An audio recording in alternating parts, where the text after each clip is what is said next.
నేను దప్పిగొనుచున్నాను. యోహాను సువార్త 19:28. యేసు కాళ్లల్లో చేతుల్లో మేకులు కొట్టారు. ధారాపాతంగా రక్తం కారుతున్నది. అలాంటి స్థితిలో ప్రభువుకు కూడా దాహం వేసింది. అందుకే నేను దప్పిగొనుచున్నాను, దాహం తీర్చమని దీనాతి దీనంగా అర్థించాడు.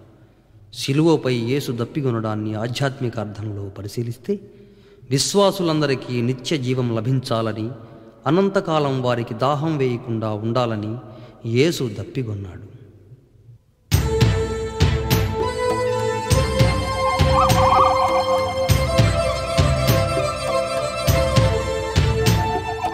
దాహం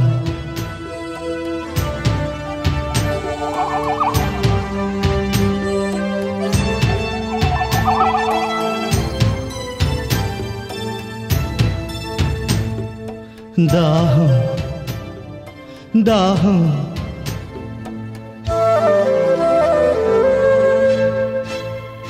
నేనే బహుదాహము గొనుచున్నాను, నీ జీవజలములనే త్రాగించుమో దేవా. ఈ దాహమునే అణగార్చుమయా, నేనే బహుదాహము గొనుచున్నాను.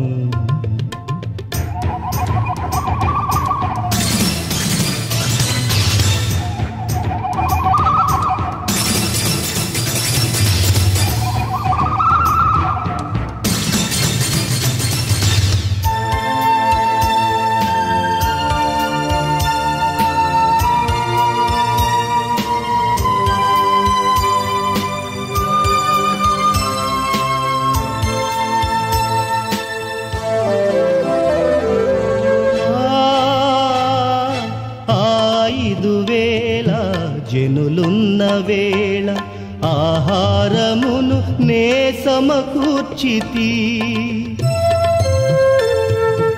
ఆడవియందు యూదాజనాళి మన్నాను భుజించి పయనిల్చిరే. దప్పి తీర్చరే అని నేనడుగగని బాధించుచు వేధించుచు, దాహానికి అతి ఘోర గరళమును రాగించిరహో, త్రాగించిరహో. నేనే బహుదాహము గొనుచున్నాను, నీ జీవజలములనే త్రాగించుమో దేవా. ఈ దాహమునే అణగార్చుమయా, నేనే బహుదాహము గొనుచున్నాను.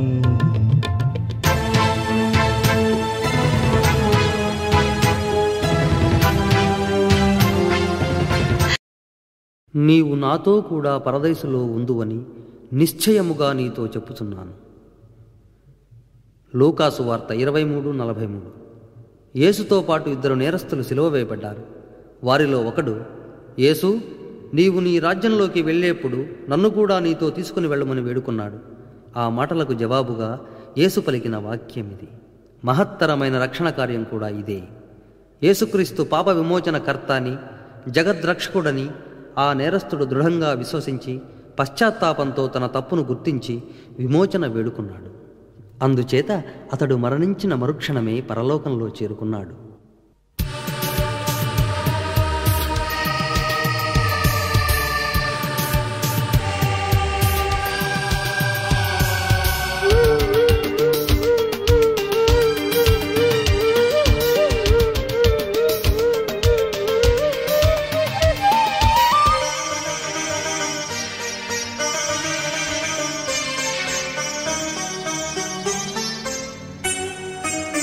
నీవు నాతో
పునరుద్ధాన మహిమ.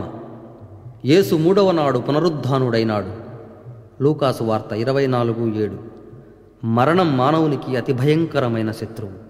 లోకపాపం దాని బలప్రయోగం చేత నీతిమంతుడైన యేసు ప్రభువును చంపేసింది. యేసు మరణించాడు, సమాధిలో ఉంచబడినాడు, 3వ నాడు సజీవంగా లేచి వచ్చాడు. ఇది విశ్వవిదితమైన వాస్తవం. క్రీస్తు పునరుద్ధానం మహానందకరమైనది. యేసు చనిపోయి తిరిగి లేచాడనే సంగతి వాస్తవమని నమ్మిన వారికి అది ఎల్లప్పుడూ ఆనందకరంగా ఉంటుంది. క్రీస్తు శిష్యులమై పునరుద్ధాన పరమానందాన్ని అనుభవిద్దాం రండి.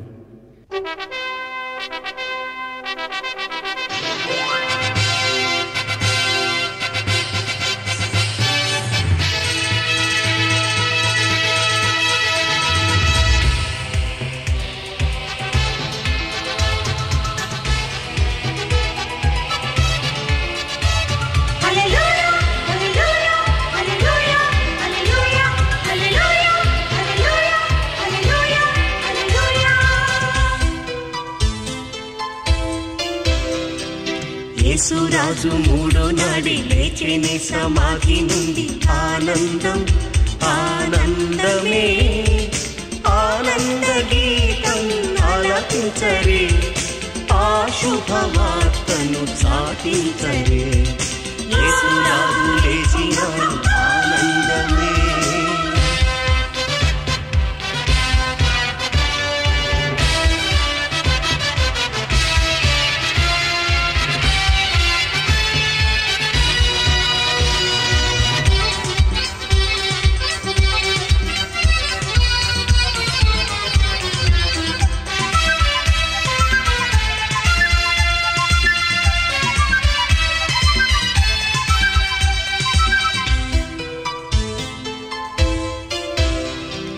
యేసురాజు చావునే జయించి లేచేరా, మరణం ముళ్ళును శాశ్వతంగా విరిచివేసేరా.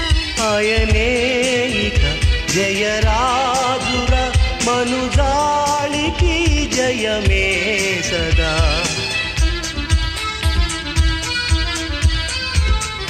జయం జయమే, జయం జయమే, లోక పాపమే ఓడిపోలే. విజయమిదే, ఘన విజయమిదే, ప్రభువే భువిలో మృతి గెలిచెలే. హల్లెలూయా, హల్లెలూయా, హల్లెలూయా, హల్లెలూయా, హల్లెలూయా, హల్లెలూయా. ఆనందమే పరమానందమే. యేసురాజు 3వ నాడి లేచెనే సమాధి నుండి. ఆనందం ఆనందమే, ఆనంద గీతం ఆలపించరే, ఆ శుభవార్తను చాటించరే. యేసురాజు లేచినాడు, ఆనందమే.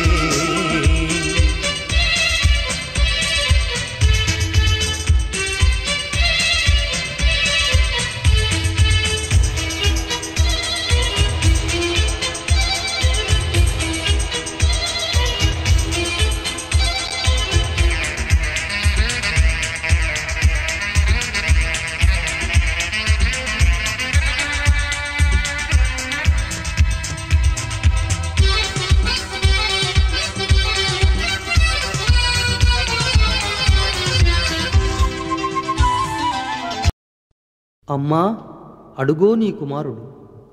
యోహాను సువార్త 19:26. యేసు శిలువలో వేలాడుతూ దగ్గరగా నిలుచున్న తన తల్లికి శిష్యుడు యోహానును చూపిస్తూ, అమ్మా, అడుగో నీ కొడుకు అన్నాడు. ఇచ్చట యేసు ఘోరమైన బాధలు అనుభవిస్తూ లోక పాపాల కోసం మరణిస్తూ ఉన్న సమయంలో కూడా దీనుల అవసరాల గురించి ఆలోచిస్తున్నాడు. యేసు ప్రభువును నమ్ముకున్న వారిని ఆయన అనాథలుగా విడిచిపెట్టాడు. యేసుకు ప్రియమైన వారిని ఈ లోకంలో తన విశ్వాసులకు జతచేస్తాడు.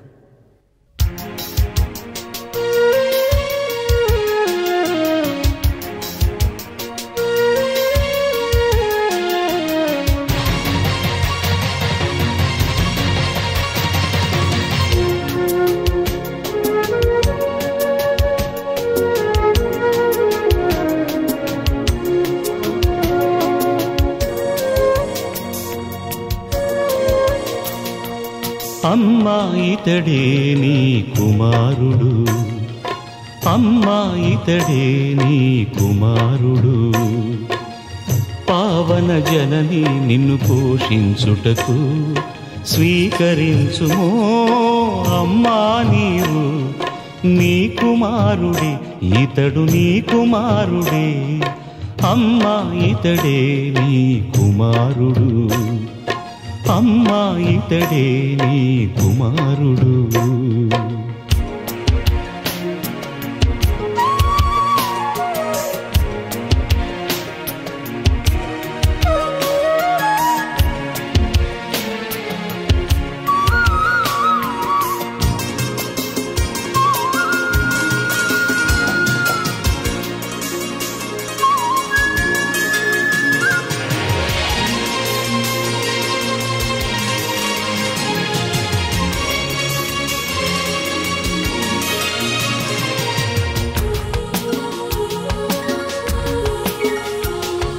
జగదేక మాతగా, జీవన జ్యోతిగా, తల్లివిగా, ప్రేమ దేవతగా.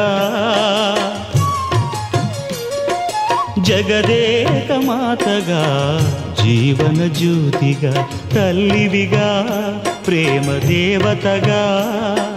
ప్రేమతో అనంత సేవలతో లోకములో నిన్ను కాపాడునులే, లోకములో నిన్ను కాపాడునులే. నీ కుమారుడే ఇతడు, నీ కుమారుడే, స్వీకరించుమో అమ్మా నీవు. అమ్మా ఇతడే నీ కుమారుడు.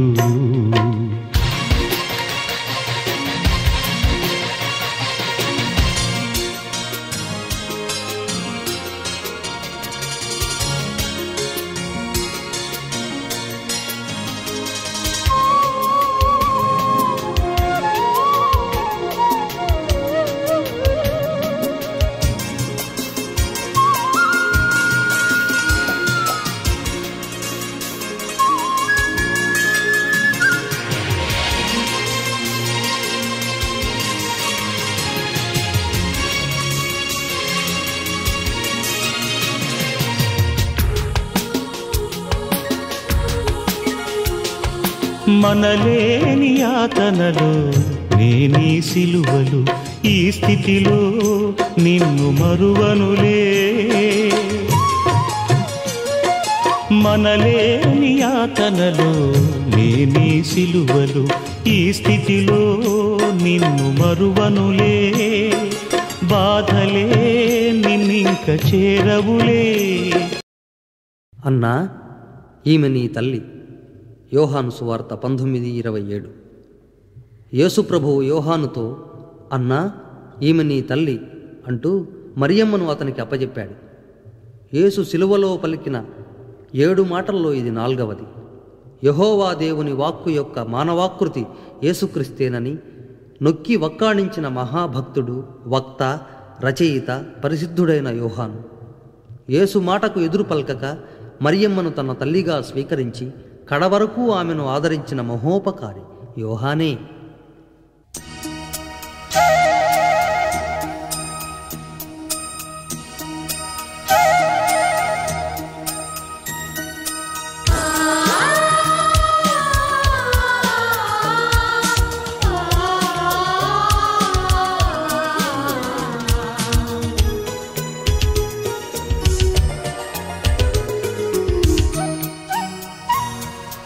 అనగా విను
నా దేవా నా దేవా నన్నెందుకు చెయ్యి విడిచితివి?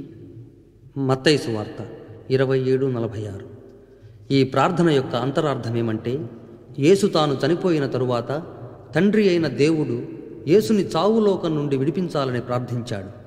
దేవుడు యేసును సజీవంగా లేపుతాడని తనకు తెలుసు. అయినను దేవుడు చేసిన వాగ్దానాలను పొందటానికి తప్పనిసరిగా వాటి విషయమై మనం ప్రార్థించాలి అని యేసు ఈ విధిని నెరవేర్చాడు. దేవుడు ఆయన ప్రార్థనను విన్నాడు. యేసును మృత్యుంజయుడుగా చేశాడు. ఒకవేళ యేసు ప్రభువు శిలువ శ్రమలను మరణాన్ని తప్పించుకుని ఉంటే ఎన్నడూ ఎవ్వరూ పాప విముక్తిని పొందేవారు కారు.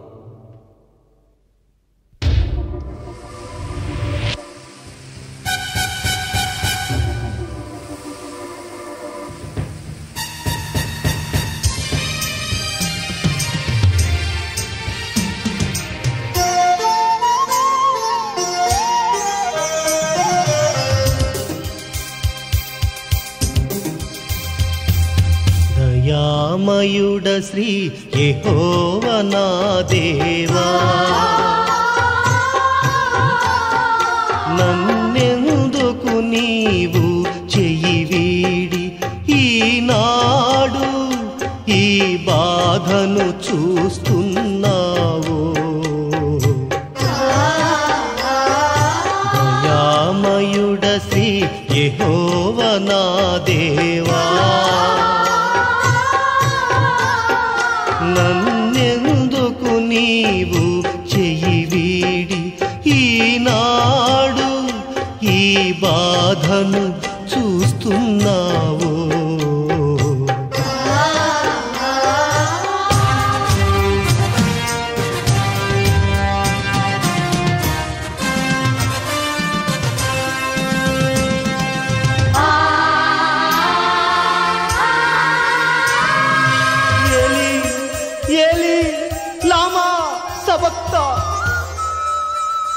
ఏమి ఇతడు ఏలియాను పిలుచుతున్నట్లున్నాడే? ఏలియా వచ్చునేమో. నేను చావనేలా తండ్రి, తీర్పే కోరలేను. సిలువ బాధయేలా ప్రభువా, ప్రశ్నే వేయలేను. నీదు చిత్తమే నా విషయంలో, నీదు నిర్ణయం నా మరణంతో తీరులే, నెరవేరులే. నీ లేఖనము ఈనాడే దేవా. దయామయుడ శ్రీ యెహోవా నా దేవా, నన్నెందుకు నీవు చెయ్యి వీడి ఈనాడు ఈ బాధను చూస్తున్నావు?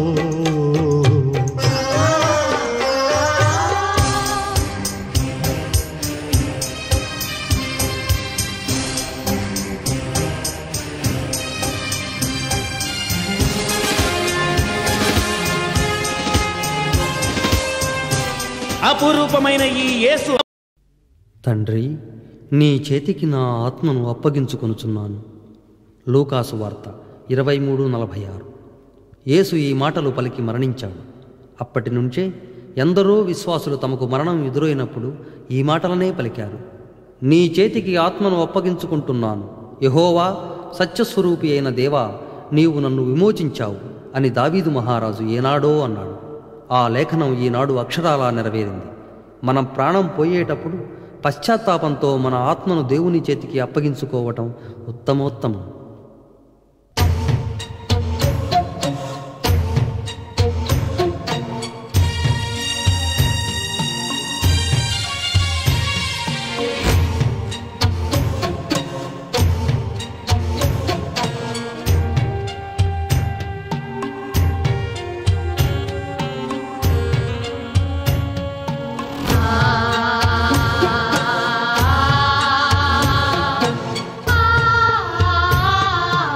ఇన్నాళ్ళ ఈ లోక బాధ తీరెనో ఈ వేళ.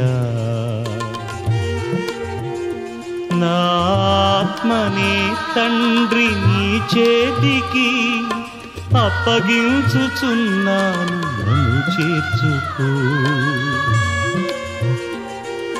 సమాప్తమైనది బలిదానం, సంపూర్ణమైనది నా కార్యం. యెహోవా నా దేవా, యెహోవా నా దేవా.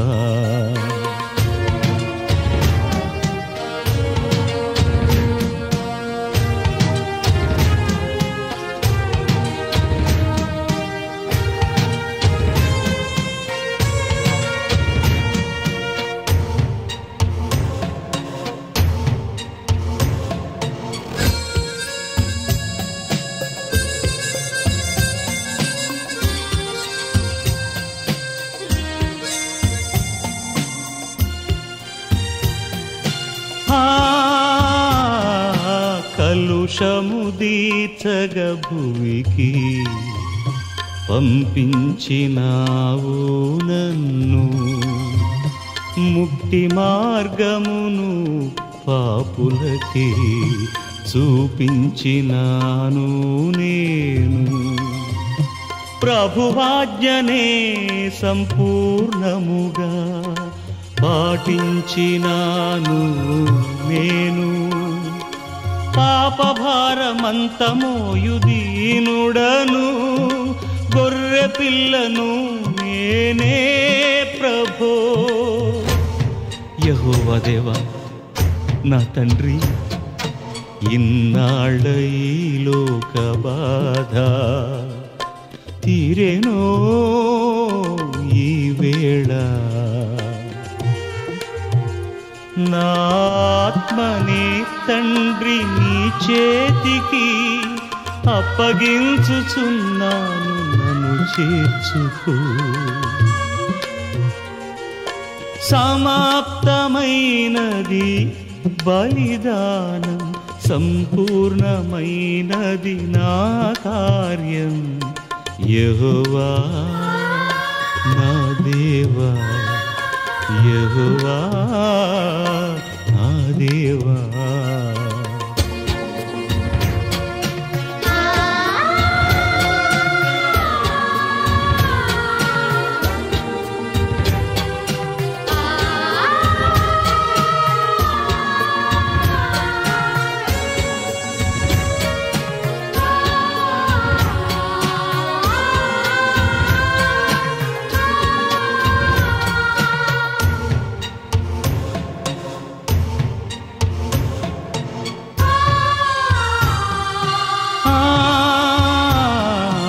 అనుమతి లేక ఎవరు చంపించలేరు నన్ను. నిత్య జీవమును. శిలువలో క్రీస్తు 7 మాటలు. తండ్రి, నీ చిత్తమైతే ఈ గిన్నె నా యొద్ద నుండి తొలగించు. నా ఇష్టప్రకారం కాదు గాని నీ చిత్తాన్ని సిద్ధింపజేసుకో అంటూ క్రీస్తు ప్రభువు గెత్సేమనే తోటలో ప్రార్థించాడు. తరువాత ఆయన శిలువ శ్రమలను అనుభవిస్తూ ఈ లోకానికి నిత్యజీవాన్ని ప్రసాదించే 7 మాటలను పలికాడు. ఒక్కొక్క మాటకు వ్యాఖ్యాన సహితంగా ఒక పాట చొప్పున ధ్వనిముద్రీకరింపబడింది. యావత్ భారతదేశంలోనే ఇది మొట్టమొదటి ప్రచురణం.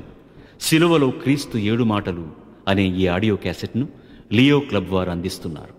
శిలువలో యేసు అనుభవించిన శ్రమలను కళ్ళకు కనిపించేలా, హింసించే వారి అపహాస్యాలను, అధిపతుల ఆర్భాటాలను, అభిమానుల ఆక్రందనలను, అమాయకుల హాహాకారాలను ప్రస్ఫుటంగా ప్రతిధ్వనింపజేసే సంగీతాన్ని శ్రీ ఎండ్లూరి పాల్ విన్సెంట్ సమకూర్చారు. శిలువలో క్రీస్తు 7 మాటల ఆడియో క్యాసెట్కు అవసరమైన సంపూర్ణ సాహిత్యాన్ని శ్రీ బేతం శాంసన్ సిద్ధం చేశారు. గానం SP Balasubrahmanyam, MM Keeravani, MS Pushparaj, Shrimati Jikki Krishnaveni, Shrimati Ratna Harriet. వాద్య సహకారం keyboard YV Vijayasagar, rhythm box YP Praveen, flute Naveen, tabla solo special YP Prasad. తండ్రి, వీరేమి చేయుచున్నారో వీరెరుగరు గనుక వీరిని క్షమించుము. లూకాసు వార్త 23:34. దేవుడు తన శత్రువులను ప్రేమించాడు, వారికి మేలు చేస్తూ ఉన్నాడు. కాబట్టి పరలోకమునందున్న మీ తండ్రికి మీరు కుమారులై ఉండాలంటే మీ శత్రువులను ప్రేమించండి, మిమ్మును హింసించే వారి క్షమార్పణకై ప్రార్థన చేయండి అని యేసుప్రభువు తన శిష్యులకు ప్రబోధం చేసి నిరూపించాడు.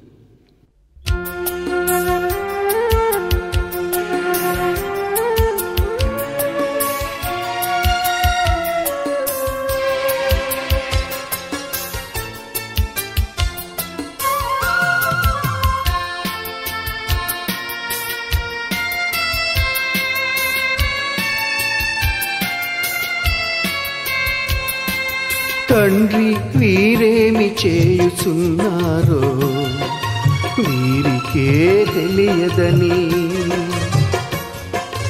వీరిని క్షమించుమోయని యేసు సిలువలో వేడుకొన్నది. కృపజూపే క్రీస్తు ప్రేమ స్వభావం, శత్రువుకే మేలు చేయు ప్రబోధం.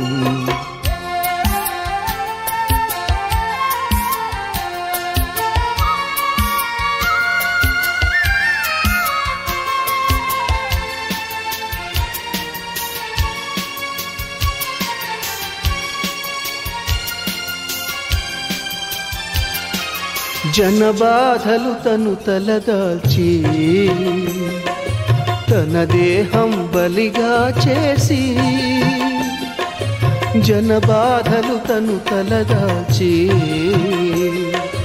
తన దేహం బలిగా చేసి, మన దోషం ప్రభు తొలగించి శత్రువులను తాను క్షమించి, దయగల ప్రభు యేసు నెరవేర్చిన ఘన త్యాగమిది. తండ్రి వీరేమి చేయుచున్నారో వీరికే తెలియదని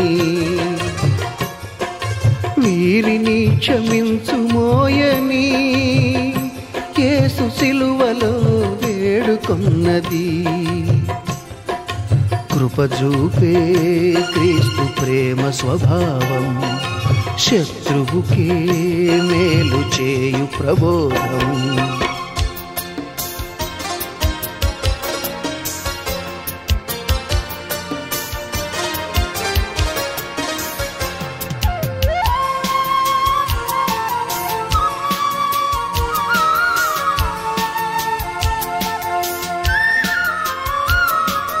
దేవుడు వైరుల ప్రేమించి బహుమేళ్లను చేసిన రీతి, దేవుడు వైరుల ప్రేమించి